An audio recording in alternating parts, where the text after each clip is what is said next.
নমস্কার বন্ধুরা, SSC panel বাতিল মামলা যেখানে 26,000 টিচিং নন টিচিং স্টাফের ভবিষ্যৎ নির্ধারিত হবে, সেটার লিস্টিং ছিল 5ই সেপ্টেম্বর 2024 সিরিয়াল নাম্বার 12-তে honourable chief justice of India, এছাড়াও জেবি পারদিওয়ালা এবং মনোজ মিশ্রার বেঞ্চে।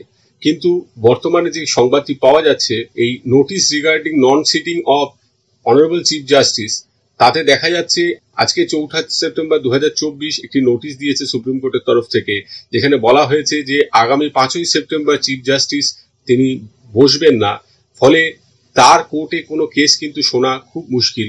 তাই honourable chief justice JB Pardiwala, honourable justice Manoj মিশ্রার বেঞ্চে যে কেসগুলো ছিল সেগুলো কিন্তু ক্যান্সেল করে দেওয়া হলো।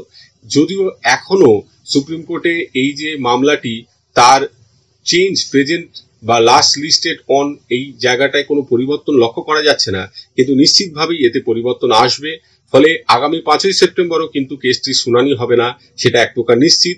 আগামী ডেট কবে পাওয়া যায় সেটা এখনো যেহেতু আপডেট হয়নি, বলা সম্ভব হচ্ছে না। আপডেট হলে আমার এই চ্যানেলে অবশ্যই আপনাদের সাথে শেয়ার করব।